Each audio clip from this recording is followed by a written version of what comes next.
Good evening, everybody, and thank you for joining us at this regular meeting of the Madera City Council. If I can have roll call, please. Mayor Andrew Medellin. Here. Mayor Pro Tem Cece Foley Gallegos. Here. Councilmember Jose Rodriguez. Here. Councilmember Donald Hawley. Present. Councilmember Derek Robinson absent. Councilmember Will Oliver. Here. And Councilmember Charles Rigby. Here. Thank you so much, Sonia. If you will join me and Pastor Sammy Neely from Mount Zion for the invocation, please. If you'll all stand.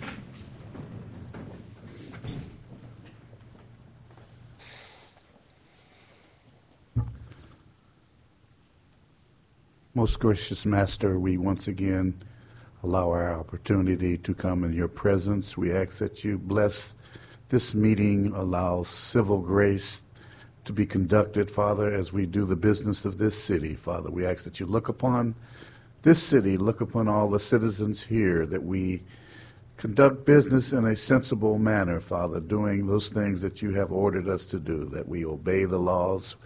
We are courteous and honest, upfront and godly, and we ask that you bless all of the officers here, Father. Give them the strength and the courage to do what's necessary for our great city. Father, we just thank you and praise you. In the name of Jesus, amen. Amen. Thank you so much, Pastor Neely. If you join me in the pledge, please. Ready, salute. I pledge allegiance to the flag of the United States of America and to the republic for which it stands, one nation, under God, indivisible, with liberty and justice for all. Thank you.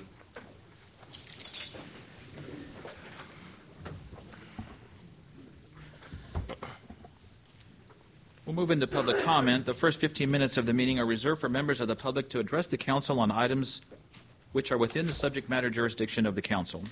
Speakers shall be limited to 3 minutes. Speakers will be asked to identify themselves and state the subject of their comment. If the subject is an item on the agenda, the mayor has the option of asking the speaker to hold the comment until that item is called. Comments on items listed as public hearing on the agenda should be held until the hearing is opened. The council is prohibited by law from taking any action on matters discussed that are not on the agenda, and no adverse conclusions should be drawn if the council does not respond to public comment at that time. Anybody wishing to speak under public comment? Seeing none, I'll close public comment and let the record reflect that Councilman Robinson has joined us. My apologies. And we'll move on to the consent calendar. Any council member wishing to pull any item for further discussion? If not, I will entertain a motion. Move to approve. Second. It's been properly moved and seconded to approve the consent calendar as written. All those in favor signify by saying aye. Aye. Any opposed?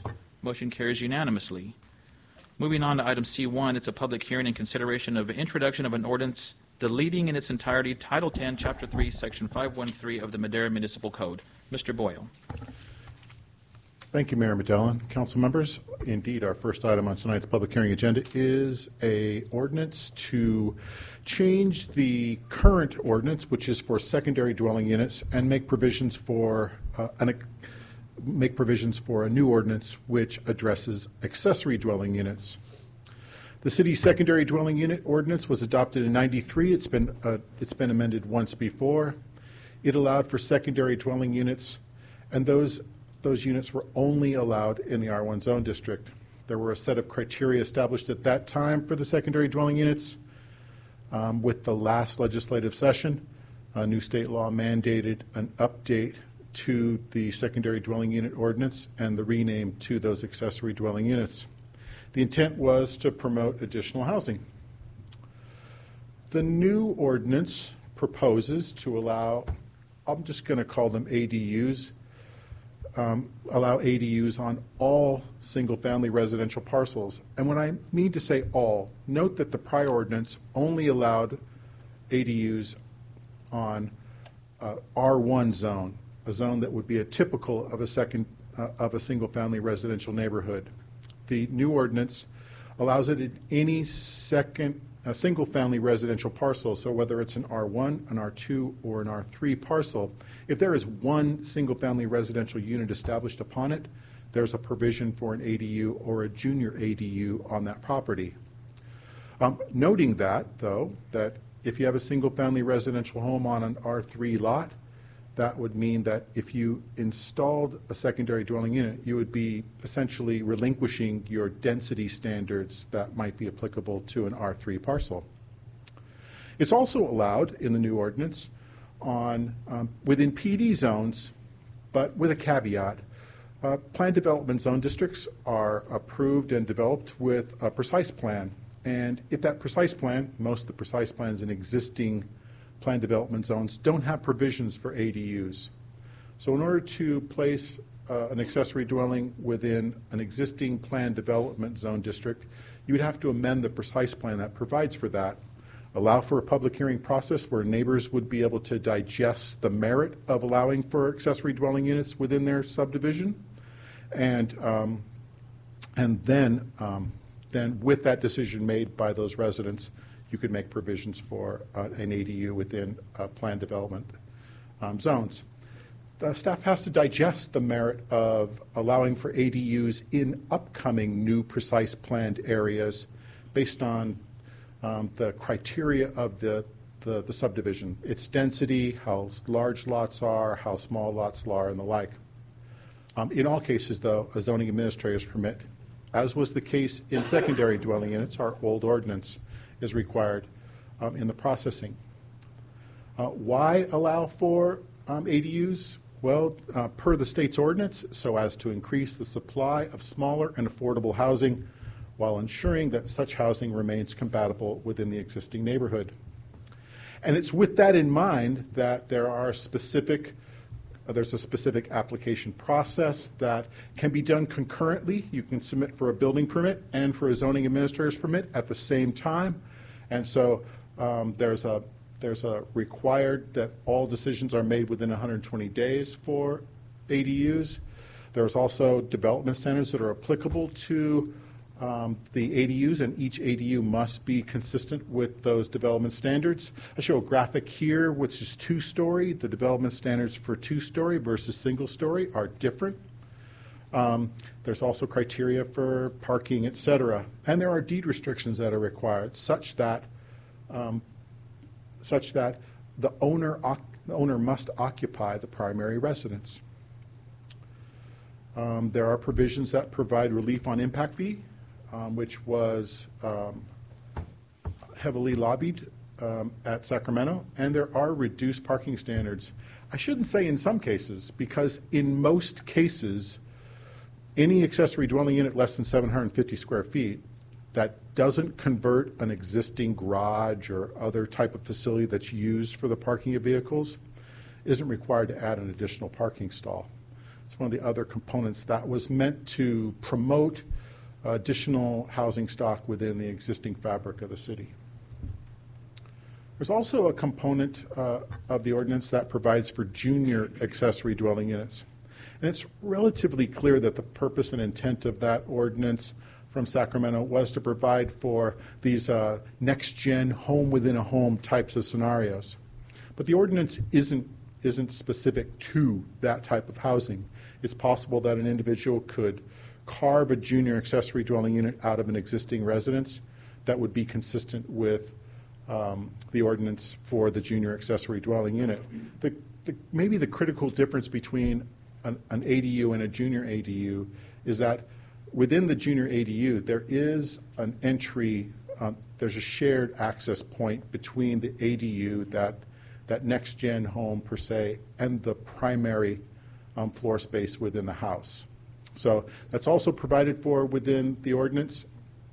Cumulatively, the ordinance provides for consistency with the state law and ultimately meets its purpose and intent.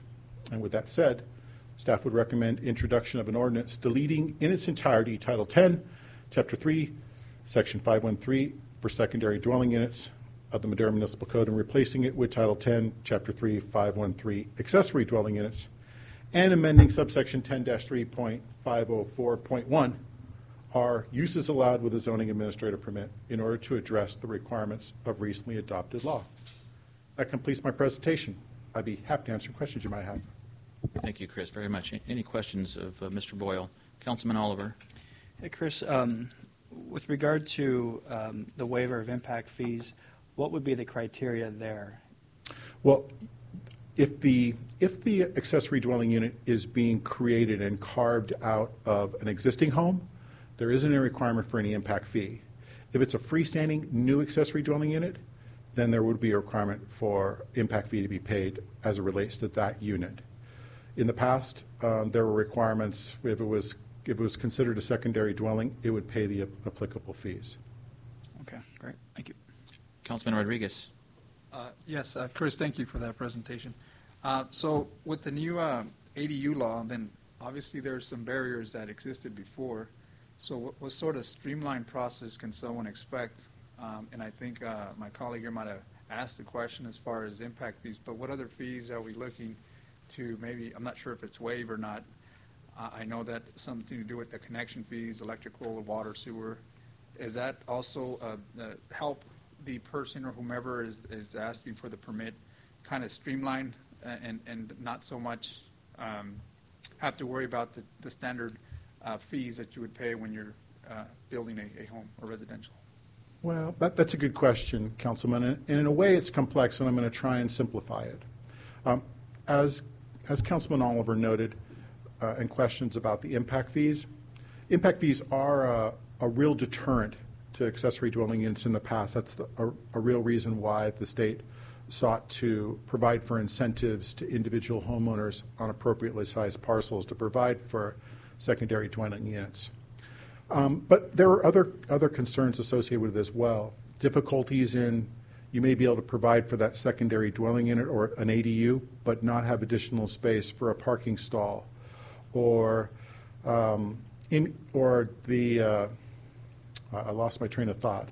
But the point taken is that the process itself does provide for measures that allow for reduced costs to the consumer to contemplate constructing a new home, but not in all cases. If an individual were to expect to build, let's just say, an 800 square foot accessory dwelling unit in their backyard, then they would still be responsible to pay the appropriate impact fees. They would be responsible to pay the associated building permit fees and connection fees associated with that. The difference is that in cases where you're converting a component of a house into an ADU, there's no longer those requirements other than the building permit fees to provide for city inspections and the like. Okay, so maybe, as an example, if I wanted to create an ADU, and obviously there's a size 50% of your current, or 1,200, whichever's lease, right? Right. So, as far as money, what would that cost me? Assuming that, typically your fees and all would go $10,000, how much of that would it be reduced so that people get encouraged to go out and try to build these? Obviously, with the situation that we face in California, what would be, and I don't need you to give me an answer as far as money, but percentage-wise, is there like a 20% reduction in these fees, would you say, 10%? Would that really encourage people to go out and try to get these things going? Well, I don't think I'd feel comfortable making an estimate when I really don't have that skill set readily available to make that estimate. And I wouldn't put you in that situation. I think holistically, there are real incentives as it relates to not providing for additional parking and the like that would have been ancillary costs in the current ordinance. But for me to throw a number out there, but would you say that's enough to give somebody encouragement to go out and get this thing going if they really want to seek it? Oh, I think there's enough encouragement there. And more than that, I think maybe more than that in terms of encouragement, there's more opportunity because in the current zone, in the current ordinance, if you weren't in an R1 zone, there wasn't a provision for an accessory dwelling unit, regardless of whether the property you owned might accommodate one easily. Okay. Thank you, Chris. You bet. Thanks, Chris. A quick question. Obviously, affordable housing is something that we're lacking not only here in Madera but statewide. So I absolutely love the idea. I'll go through the stipulations on my own, but one question I did have was about ownership. The property will continue to be owned by the original homeowner. There are deed restrictions required as a component of an application for an accessory dwelling unit that would provide for or make assurances that the existing neighborhood would still be resident homeowners living on those properties. That would deter from accessory dwelling units turning single-family residential neighborhoods into multifamily residential properties. That was my point. I think we all have or know of some developers per se that may want to go into a particular neighborhood and want to build these accessory dwelling units, but they are not entitled to purchase that property, backyard property, become the owner, become a developer with these small homes in a particular neighborhood. No, the original intent of secondary dwelling units was to provide for extended family, but over time, that's number one, it was very difficult to police that from a local agency perspective. But more than that, there was, as long as there was a resident living on the site, whether it was in the primary or the secondary unit, there was still a home ownership in place. That deed requirement. Right. Got it. Any other questions, Mr. Boyle? Chris, thank you very much for that report. This is a notice public hearing. I'll ask at this time if there's anybody in the audience wishing to speak on this particular item. Seeing none, I'll bring it back to the council, and if there's no further questions or discussions, I will ask for title. Thank you, Mayor. Introduction of an ordinance amending the Madera Municipal Code, deleting in its entirety Title 10, Chapter 3, Section 513, Secondary Dwelling Units of the Madera Municipal Code, and replacing it with Title 10, Chapter 3, Section 513, Accessory Dwelling Units, and amending subsection 10-3.504.1 are uses allowed with zoning administrator permit in order to address recently adopted state laws, AB 2299 Bloom and SB 1069 Wykowski. Mr. Mayor, I move to waive further reading and introduce. Second. It's been properly moved and seconded to waive further reading and introduce the ordinance. All those in favor signify by saying aye. Aye. Any opposed? Motion carries unanimously. Thank you very much for that. Now, item C2 is also a public hearing in consideration of an introduction of an ordinance rezoning approximately 7,500 square feet located on the west side of North K Street. Thank you, Mayor Medellin. Council members, our second item tonight is indeed a general plan amendment and a rezone which would provide for the foundational elements that would lead to development on the property owned by Mr. Avila on North K Street. You might recall that Mr. Avila came to the City Council and had expressed some concerns about the developability of his property in relation to its being located next to the West Yosemite office that was before the council at that time. Staff worked with Mr. Avila to understand what he wanted to do now and moving forward.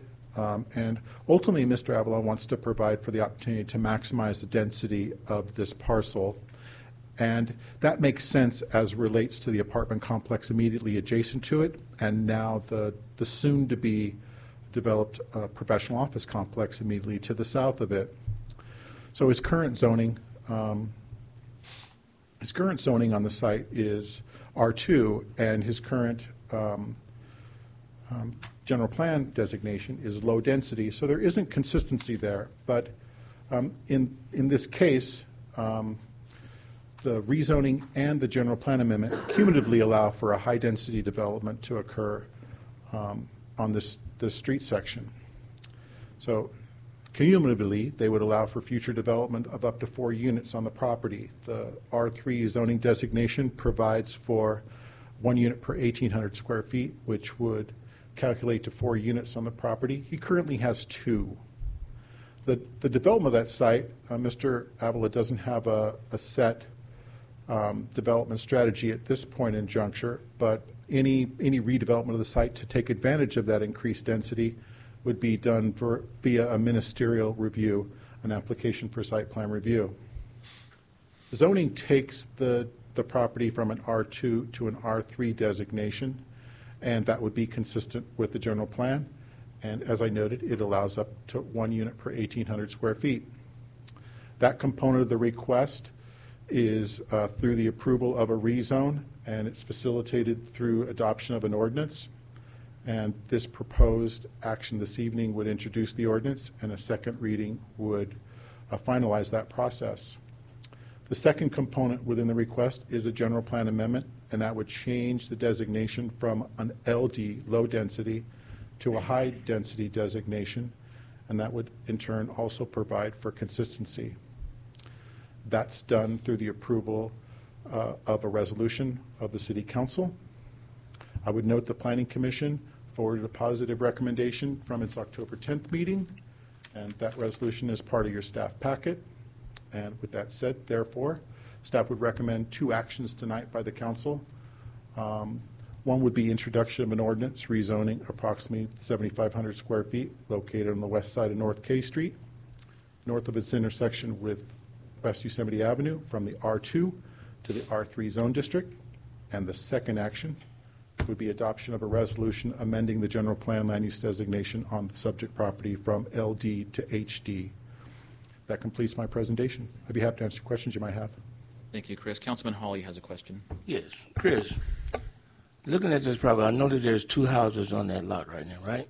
There's So- two houses and a garage.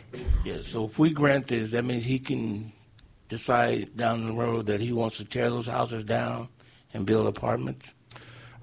That's exactly what the provision would be. Mr. Avila has expressed that he would tear down the small flat on the back and the existing garage. He'd like to retain the street frontage character of the historic home or the older home on that property and build what I think what he'll bring to us is a three one-bedroom studios that would provide for additional housing and revenue to him.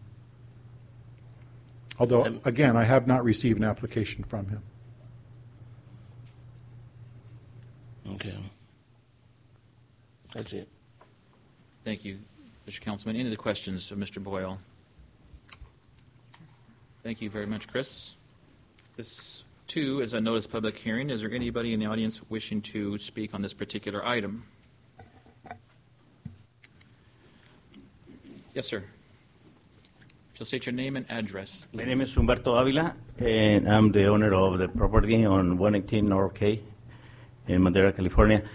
And as Mr. Boyle said, and I want to thank him because he has given me all the information to start the process to make this dream happen. I bought this house in 1994, and I have lived there for many years.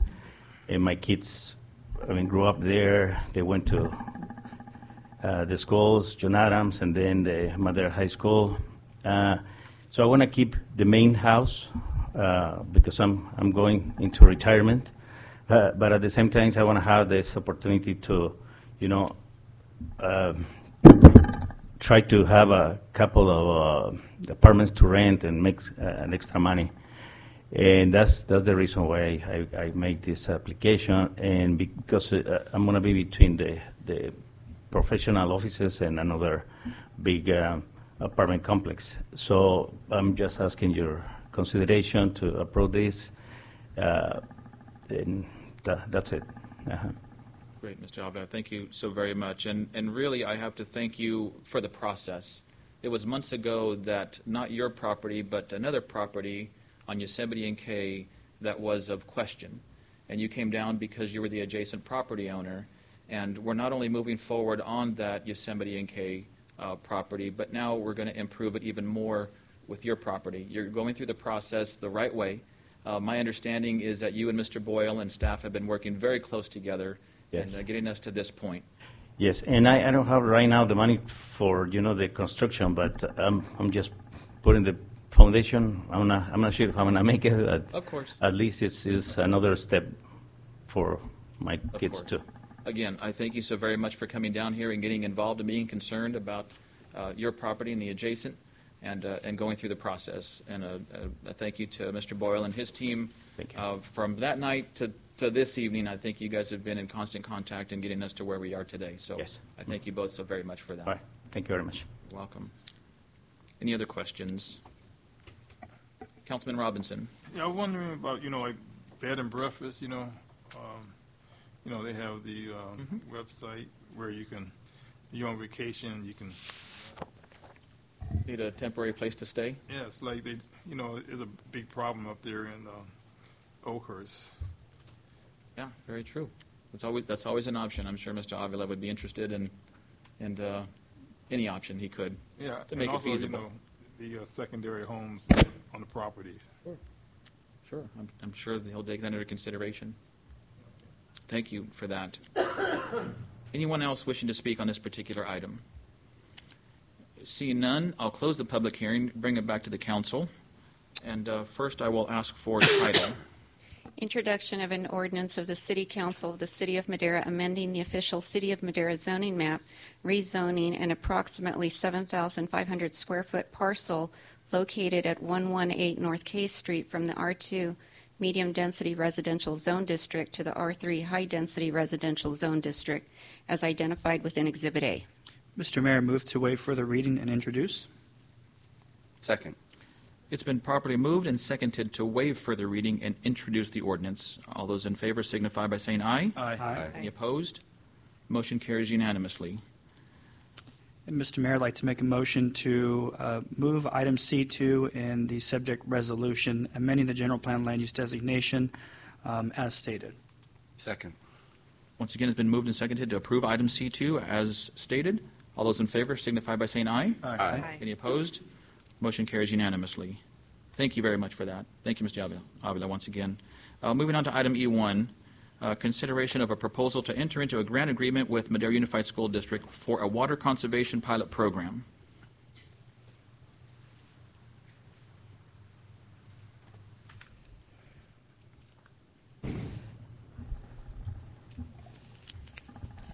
Thank you, Mr. Mayor. I'm here representing the Public Works Department tonight. Mr. Randall was out of town. The item that we're describing for you is for review at this point. If you are interested in pursuing this, we would bring back an agreement, a formal agreement for your final action. If you're not interested, on the other hand, it would simply, you could tell us to modify the program or to pursue other actions. It is up to you at this point as to whether you'd like to proceed with it or not. The project is a trial program in a way that we haven't used the water conservation funds in the past. We've obviously have a number of rebate programs. I think we have a total of 12 rebates that we offer. This would be a little different in that it's a grant program, and it's tailored at this point as a pilot program to work with Madera Unified School District as a partner, and that the project would be the installation of what we call central capable smart irrigation controllers, or what I will inevitably refer to at some point as a smart controller, because it's too long otherwise. And the site would be specifically at Martin Luther King Middle School. This is a pilot program, and it would be funded from the conservation element within the rates. I think you know that those rates, because of the way that they were set up, need to be spent specifically on water conservation activities, so even more specifically than on water generally, but specifically on water conservation. The smart controllers have characteristics which we think are worth exploring. The industry standard is that they save between 10 and 40% of total water usage where they're implemented. And for the project that we're considering, that would result in up to about 7 million gallons of water savings annually.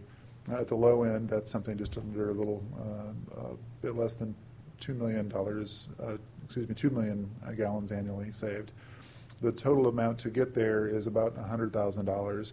So it's not an inexpensive program in comparison to, let's say, a residential turf replacement, which tops out with your action today at $2,000, but it does allow us to convert a large water use area in a single action, a single project, and take away a large amount of conservation benefit. The smart controller features that get us there allow us to do so because the the valve system is based on an evapotranspiration rate, so it recognizes the moisture content in the soil and how quickly that moisture content changes. It also accounts for weather conditions, including temperature and humidity, as well as wind speed. and it addresses the character of the location where the item is installed, so that if there's soil types or a degree of shading, those details can be accounted for in the way that the system applies water. This system also allows water to the system to be monitored in terms of detecting breaks or stoppages, and they can optimize the number of stations that are on at any single time. So not only does it take advantage of understanding conditions and apply the right amount of water, they can optimize the operation of the system so that it runs in the most effective way that's possible. The system can be controlled remotely and can be set to provide alerts so that if there is a break in the system or there's something that goes wrong, then something as easy as an alert on your cell phone or on the operator's mobile can be given so that a repair can happen right away versus waiting until somebody reports that, or on a Monday morning after a Friday night break, somebody finally lets us know. It's also worth noting out that, or pointing out that we're looking at trying to orient this technology with the city's platforms so that they speak the same language, and so that we don't have significant disconnects between the technology that we would allow to be constructed through the grant versus that which we would construct with city projects. There are specific roles that we have envisioned. In this case, Madera Unified would take the heavy lifting portion of the project and hiring and directing the design of the project, as well as bidding and managing construction of the actual implementation. The city's role would be to ensure that we have that compatibility that I described, as well as to inspect and verify the installation and make sure that the use of funds is as per the agreement that would eventually be entered into. So in summary, this particular program is being recommended because it provides the opportunity to achieve significant water savings in a single project. So it is a relatively large grant, but it offers relatively large water savings in comparison to something that we might do for a lesser cost on a bit-by-bit basis. It also provides a benefit to the city in terms of overall water consumption reduction, as well as benefits a community partner by making more efficient their landscaping irrigation process. It should reduce their bills as well, which I'm sure they'll be looking forward to. In this case, the city would see the reduction, but the partner would carry the burden of project administration and delivery, something that we like a lot, to see the water savings, but not actually have to do the work. And this can be repeated if it's successful with other schools or even with other agencies. If it's not successful, if it's doesn't work as easily as we think it will be, or I shouldn't say easily because nobody thinks this is going to be easily done the first time we do it, but if it doesn't achieve the outcomes that we're looking at, then it's as a pilot program, we can cross it off the list and move on to other projects that might generate those benefits instead. So a logical question might be, as we presented in the written report, there is money available for this project as well as other projects that are out there.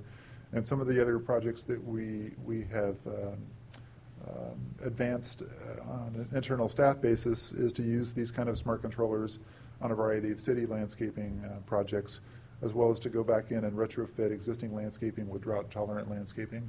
So those are projects that are in a queue. We're also looking at drainage and percolation basin connections to MID facilities, as well as to continue to retrofit our basins so that they perk water better than they would otherwise if we didn't do anything. And obviously the opportunity to expand the public rebates, because we're really looking to make a difference on individual lots and in individual neighborhoods. And those rebates you bumped up earlier on your consent calendar today, we're hoping to generate the next level of public participation, but there's no reason why the council could limit itself in terms of adding rebate programs or expanding those programs to get the participation that we're looking for. That's what the conservation rebate, what the conservation portion of the elements was designed to do. The suggestion from your staff is that we prepare a multi-year plan that shows the level of conservation funding that is available, what we're currently spending on, and what a handful of opportunities that we've identified would look like in terms of spending that. But again, it wouldn't be limited in terms of any program that fell within the purpose of that rate element. And we've already drafted that kind of plan. It's not quite ready for public distribution. We need to do a little polishing on it, but that could be ready relatively quickly, as early as the next meeting or two, if you're interested in seeing it that quick. If you can go back to that last one, please, Dave, I'm sorry. Yeah. It says future water conservation projects. This isn't a pick one kind of menu you have here. These are all areas that we have in queue that, as you said, hopefully in the next meeting or two we might be able to discuss further. Correct. Put some dollars to what these projects would cost besides this pilot project Absolutely. that we have before us. Yeah, the amount of money that's identified in the MUSD Smart Controller Grant does not preclude the city from continuing its existing rebates or from adding new programs into the mix as soon as we, and I mean you in this case, identify what programs and activities you'd like to pursue. Great.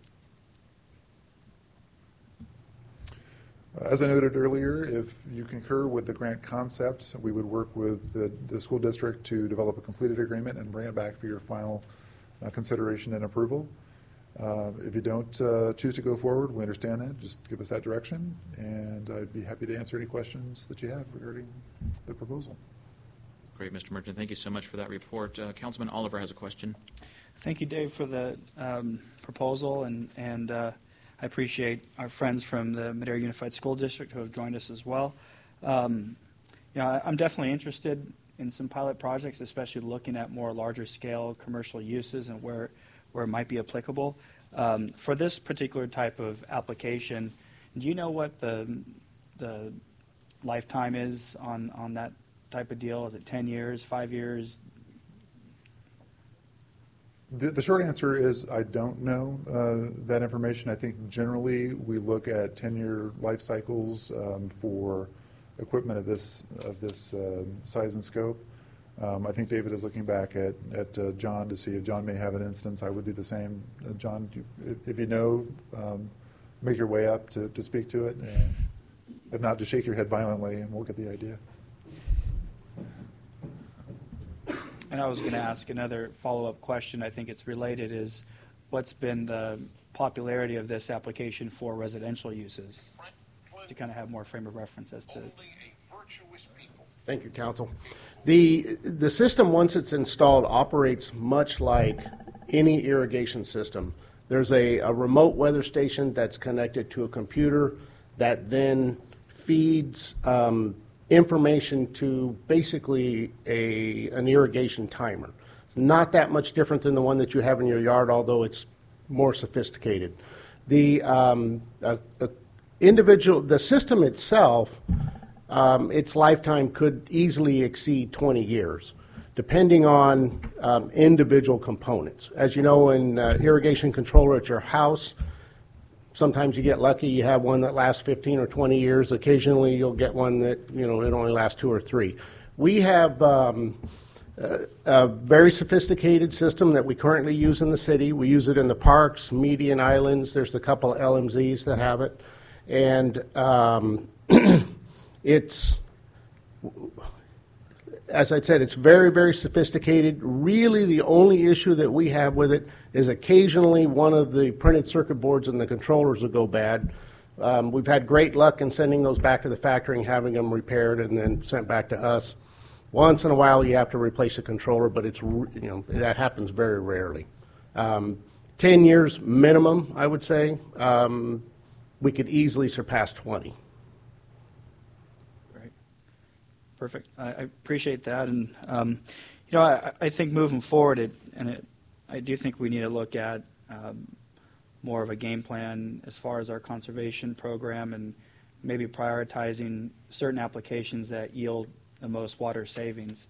I know in the estimates that that we've provided from anywhere from around 2 million gallons of water saved to just over 7 million. Well, if you take the cost at $100,000, that puts us at anywhere around 4,000 an acre foot of water saved to 16,000 an acre foot, just an annual upfront cost. So maybe if you take that over the lifetime of the application, let's say 10 years, that's around $400 an acre foot. And so I think information like that, doing that cost-benefit analysis would help me, especially in the future, to prioritize or guide where some of our incentives should be going towards. I know with the San Diego Water Authority, for example, people have cited their desalination project. It was $1 billion project. It's cost well over $2,400 an acre foot. It's only 8% of their water portfolio, too. So it's significant investment, small amount of their water portfolio. So if we could show on paper moving forward that in combination of projects like this, that we can make a dent in as far as water savings, which is an increase of water availability in our water savings account, I think that would lend at least ourselves and future policymakers and staff members, making best decisions in the future with that program. So, absolutely. Yeah, very good point. 2 million to 7 million gallons of water saved is something that we've been trying to strive for. A whole lot less than this. You bring up a very interesting point, Councilman, in that we need to look at the longevity and the term of this particular contract. But something that wasn't stated before, I know you said Madera Unified is going to do the heavy lifting. Maintenance and operations on the system, who carries that burden? The system will be owned by Madera Unified and operated by Madera Unified as part of their overall facility. So okay. They'll take it over time. It's part of their heavy lifting? Yes. Understood. Councilman Rodriguez. Thank you, Mayor Medellin. So if you don't mind me asking, what prompted for us to even consider this type of program? Was there obviously a need for conservation, or in this case, a need for the schools, for example? I mean, what prompted us to bring this to the council and possibly set this as an example for a pilot for future? I think we recognize that the intent of including the conservation element in the rates was to be able to implement projects that would reduce the overall amount of consumption. And the hope was that we would get a lot more activity in conventional rebates than we have received. As we've identified that we have the ability to implement additional projects, as a staff team, we got together and we were looking for, as part of this process of accounting for the conservation dollars and bringing back a plan to the council, looking for projects that would develop the best bang for our conservation buck. And this was one of the projects that came out of that evaluation as something that we could do relatively quickly and achieve a couple of different outcomes. I'm sorry. Mr. Mayor, if I may just add briefly, too. I have an opportunity to talk to my counterparts at the school district on a regular basis. Shannon will ask me questions about their water bills. The school district spends an exceedingly large amount of money on water bills. Here's an opportunity that we can help one of our strategic partners, and they can put money back into education. Absolutely, David. Thank you for that. Can you actually put that in dollars? I know as well that Madera Unified has these large bills for water usage for their school grounds, so that their grass and their ball fields can be green for the safety and for the kids to play on something that they deserve. But what does this equate to in their potential savings at Madera Unified? I would have to yield to my counterpart from the school district. I know Curtis McGannon is here from Madera Unified, and Sandon Schwartz, and you guys have no idea what it takes for one of the biggest Dodger fans in Madera to show up here at a council meeting this evening and give a report. So, unfortunately, I think they're down big already. So they're down 5. In terms of of MLK and the water usage, I don't have our actual annual expense, but I am looking at the last 6 months of water bills, and they are, let's see, the last 3 months were about $20,000 apiece. So that's $60,000 just for this site over the last 3 months. We are using almost 3 million gallons a month at that site. In talking with your staff, we identified MLK as our heaviest water consumer out of all of the school district's sites. And we also chose that site because we felt like that was a site that the community utilized quite often on the weekends and in the evenings, and it was essential that we keep that space as green space for not only our students but the community as well.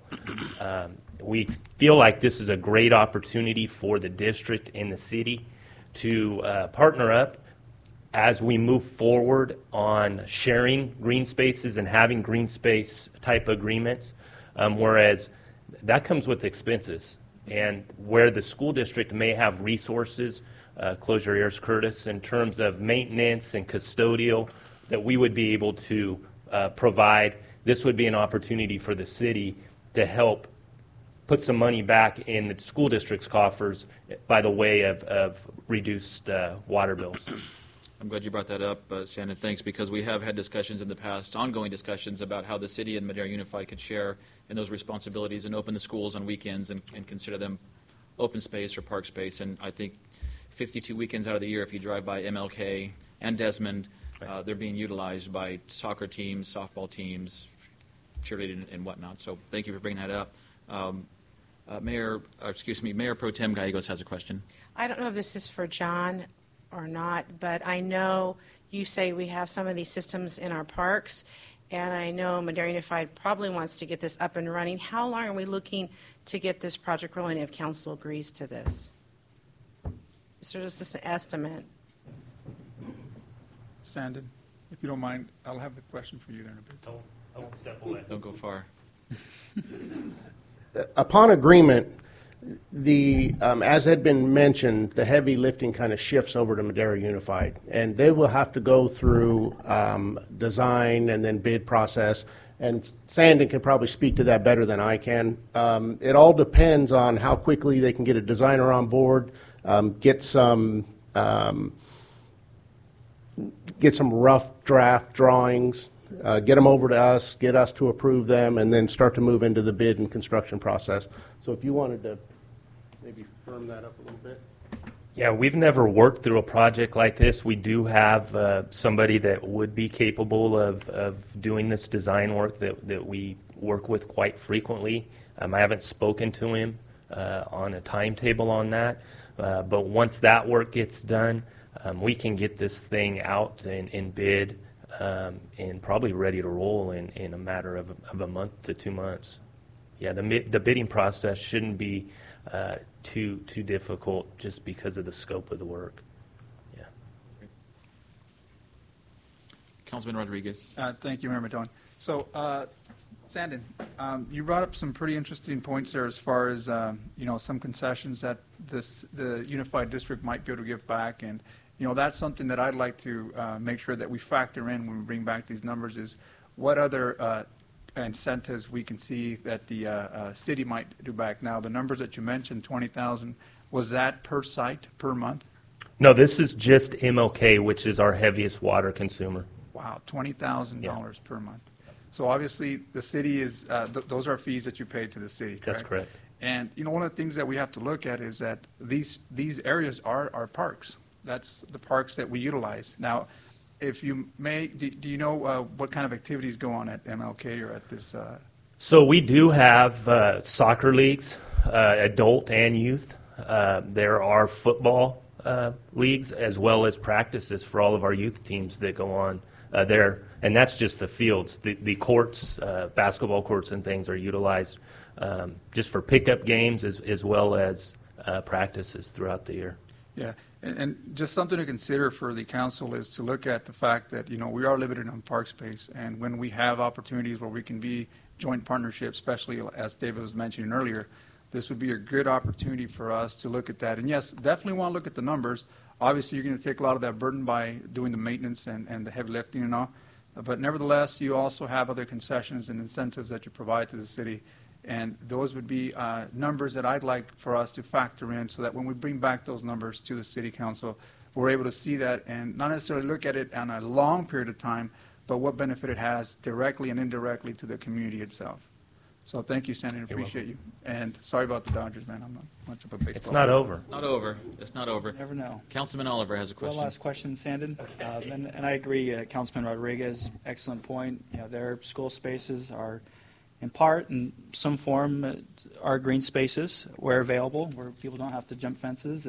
But I think this is a great start. I think this is a significant investment, both for Madera Unified as well as for our water conservation efforts and for our residents. My only question now for you, Sandin, and this is really for a couple of my colleagues. I know Councilmember Foley Gallegos has raised this point before, among others, as far as procurement standards. We're obviously, hampered by the fact that we have to go lowest bid contracts, and so oftentimes it may limit some of our local businesses from participating. But does the Ed Code at all provide any greater, leeway or flexibility for the school district to use, let's say, local contractors or have a preference on local contractors to perform that work? We can put language in for preference, but like you, in a low bid type environment, it's kind of the same rules. But we can put a preference in there and preference for local subs and that sort of thing. But we can't necessarily enforce it if we are hard bidding this. Well, I would certainly encourage where you can to put forth that preference. Absolutely. And I think that would be, again, another win-win if we could try to align as much local workers on that project as possible as well. Absolutely. Thank you so much for agree more. being here. Thank you, Sandin, very, very much. And just this point, MLK is a beautiful school. It really, really is. I know the residents and the students alike, as well as your staff, really take pride in that school. So, very nice looking school. We sure do. No. So, Councilman Rodriguez. Yes, Mr. Mayor, if I may. So I know this is an administrative report. Obviously, we're falling into the time of the year where water won't be used as much. So is this something that will be brought back to the council? And if so, what's the timeline looking like? And at what time can we revisit this with some of the information that our colleagues here had requested so we can look at some of those numbers and possibly move forward? Tonight's item was a check-in with your council to make sure that that you were interested in pursuing the program. We had contemplated trying to finalize an agreement and present it to you, but it took a half step back. If there's concurrence from the council or direction to pursue it, we will do so and bring it back just as soon as we can dot the I's and cross the T's. So at this point, are you looking for some type of recommendation, or are we looking for? Brent, would you want a formal vote from the council, or you just want us to give you a thumbs up? Or it seems to me that there's interest in moving forward with this. Is that safe to say that I think that this is something that is new and innovative, and I think good for all parties interested, and that we want to move forward with it? Mr. Mayor, based on the heads I see nodding, we'll accelerate this, and it'll be back to you pretty darn quick. Great. Thank you very much. Thank you guys again for being here. We really appreciate it. Councilman Oliver had asked one question about the level of interest in smart meters from the general public, and looks like we had through July, which is the latest data I have at my fingertips, there were a total of seven rebate requests, 5 of which had been approved as of that point basically since 2015. So not a ton of interest, but maybe when we can advertise, we bumped that rebate number up a little bit and provided some contractor flexibility, we can boost those numbers. Thank you for that update, Dave. And I know we've talked about this before, but wherever we can, again, maybe take inventory as to where that equipment is being sold in town, and however we can partner with folks like Lowe's or GBS or Walmart or Home Depot to maybe share in some co-marketing of our program and our water conservation program, that is, I'd definitely like to consider that. So Absolutely. Through the chair, Mr. Good Mayor, point. we also like the sales tax aspect. sure. Yeah. Yeah. Of course. Of course. Moving on to council reports, I will ask Councilman Robinson for his council report. Yes, on the 24th, I attended the press conference for the SB1 infrastructure, road repair, and bridges.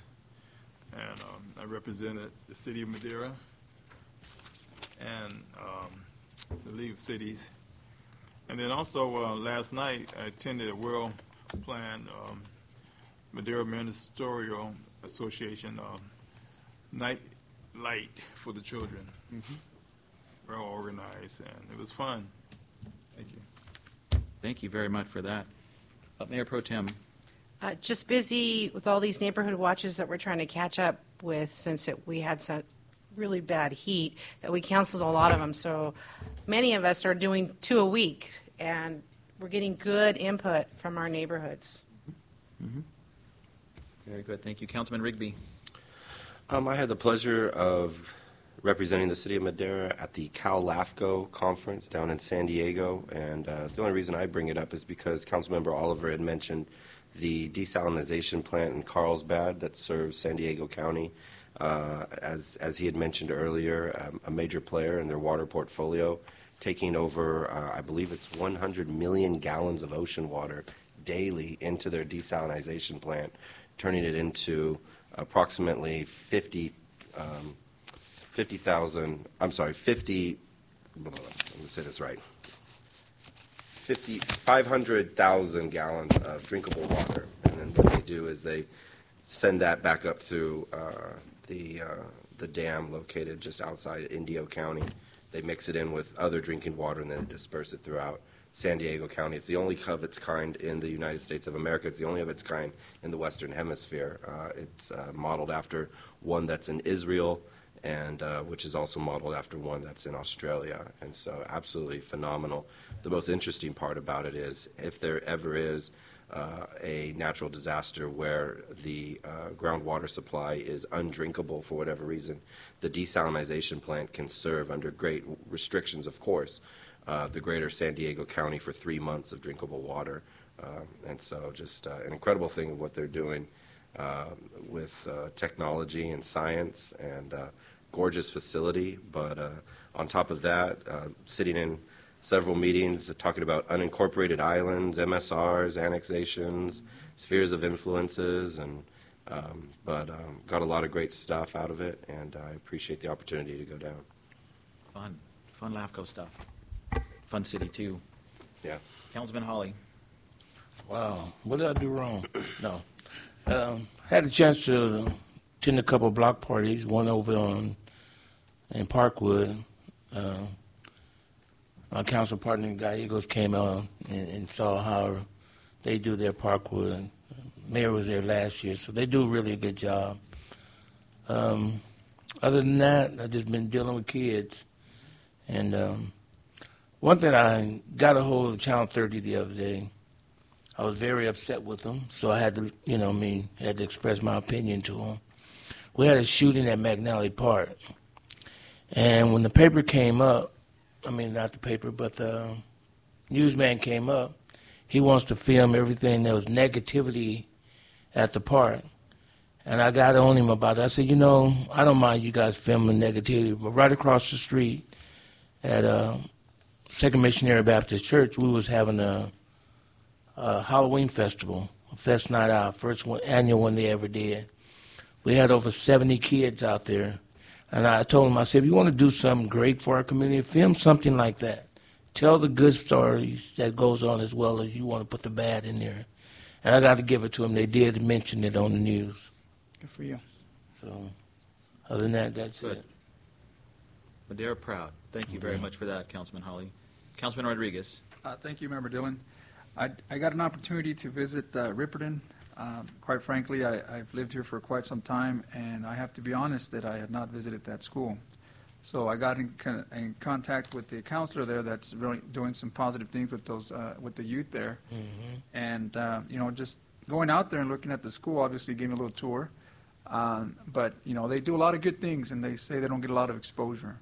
So they've requested if some of you would like to get out there and possibly get an opportunity to go out there, because a lot of the kids that attend Ripperton are your city kids, and, just made a request to see if our mayor or maybe some of our council members would go out there and visit the school and maybe see what they're doing so that they can get the same exposure as some of the kids out here in our inner city schools get. So that's pretty much it. Thank you very much. Councilman Oliver.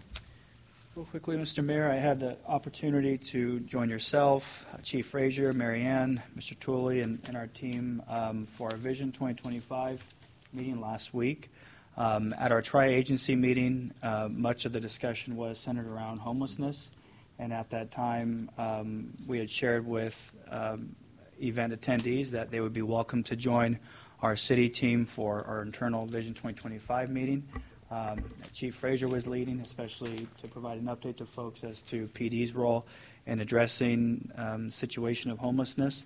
I thought it was a productive day. Obviously, I think it was a first time for a lot of the different service providers to join under one roof, and as well as residents who also joined us. And I thought it was good. I think it was eye-opening. It was certainly a first conversation of many. Chief, I thought you did a really great job to discuss not only PD's role in more proactively engaging this population, whether it be through data gathering and identification or through Lieutenant Chiramonte's efforts to collect pantry items and bedding and whatnot that we're going to be using for our Pomona Ranch project. But also to share some of the realities, and that some folks just don't want help either. But nonetheless, I think that those that were in attendance were eager to work towards solutions. I was pleased to see that many folks raised their hands interested in possibly volunteering in this next year's point in time count in January. So I think that our city team has stepped up to the plate, both I think in that exercise and projects like Pomona Ranch, among others, to help move the conversation forward. I appreciate Ms. Becker, too, for also writing about that meeting and outlining it. And so it was a conversation, first of many. I thought it was proactive, and thank you, Mary Ann, for kind of shepherding and guiding that conversation. I thought it was, again, productive for all, and hopefully we'll continue that moving forward. Very good. I certainly agree. I think when we could come together as different entities in the same room and partner, the value is just incredible. And so tonight, when we talk about Madera Unified and partnering with Madera Unified, that partnership goes a long way. For instance, our police officers, Sergeant Arnold and others, are speaking to first graders at a number of different schools. Our police officers are reading to third graders in a number of different schools. And that partnership and recognition is just so very important. And I'm sure you see on social media where the community buy-in and the community involvement, it's hard to put a price on that. And so whether the issue is homelessness or the issue is water, as we continue to reach out to those partners and those stakeholders in the city and sit at the same table and discuss how we can solve this together, we're going to continue to see great things. So I appreciate that. I'm going to piggyback on Councilwoman Gallegos' comments about the Neighborhood Watch Leaders meeting. We have almost 90 neighborhoods participating, and when we asked the captains to come together on their biannual meeting, we had over 50, almost 54, 55 captains that came together at Virginia Lee Rose and gave us their input, not necessarily for just their neighborhood, but they want us to know how they feel about our city. And in some areas, these were places where we could shine. In other areas, there were areas of question. But what I absolutely love about it is we came together at the same table, and they said, how can we help? So far, there's been great things happening in our neighborhoods. We have a great relationship with code enforcement, PD, fire, animal control, and our electeds. But now what we can do to step out of our comfort zone, our neighborhood, and let's go citywide and get this done. So we will continue to work together and build those partnerships with as many people as we can, so we can continue to move forward and move Madera forward. Councilman Hawley. Yes, excuse me, Mr. Mayor. I just wanted everybody to remember Saturday, Pomegranate Festival. Very good. Thank you for that. If there's nothing further, I will ask Mr. Richardson for an announcement. Yes, Mayor. The council will adjourn to closed session in 3 items now. The first being personnel evaluation pursuant to Government Code Section 54957, position as city clerk. Second is conference with legal counsel and pending litigation pursuant to Government Code Section 54956.9, subdivision D1 in one matter as stated. And the last being conference with labor negotiators pursuant to Government Code Section 54957.6. Thank you, everybody.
you back. I'm going to have our city attorney make an announcement, and then I have another announcement from Councilman Rodriguez. So first, Mr. Richardson.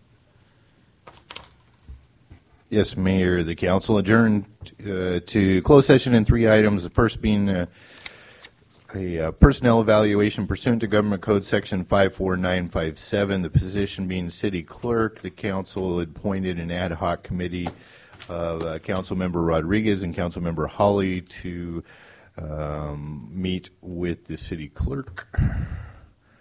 And the second item being conference with legal counsel and pending litigation pursuant to Government Code Section 54956.9, Subdivision D1 in one matter. No reportable action was taken. Lastly, conference with labor negotiators pursuant to Government Code Section 54957.6. No reportable action was taken in that matter either. Thank you very much for that. And Councilman Rodriguez. Yes, thank you, Mayor Medellin. And I want to apologize because I did want to make these comments earlier in our reports section there, but I do apologize. Anyways, I just want to make a quick announcement, not necessarily announcement, but 2 weeks ago we had that talent show, and I forgot to mention how our mayor, frankly, I just have to hand it to this guy and praise him for the how he conducted himself, and actually the MC and just taking over that talent show really showed those kids that, as hard as it was to go up there to that stage, he was able to conduct that whole thing, and I tell you what, man, you had the crowd going, so I really want to appreciate everything you did. I appreciate that. When I walked out, so many people were talking about it, my wife including, that you did such a great job, so thank you. I do want to appreciate that. I appreciate that. Thank and I'm you. sorry, maybe I'll make it up in the next meeting there. Yeah, wait till we're a packed house before you make that announcement. But thank you very much for those kind words. Yeah, before y'all go, y'all pray for our family. I have another funeral attending this Friday. One of my close cousins just attended 2 last Friday. A couple of my family members. So our family right now is going through a lot with the loss of our loved ones. So there's nothing we need, just a lot of prayer. A lot of prayer. And we all do, Councilman Hawley. We will make sure to keep your family in our prayers. Thank you very much for that. With that, thank you, everybody. Meeting adjourned.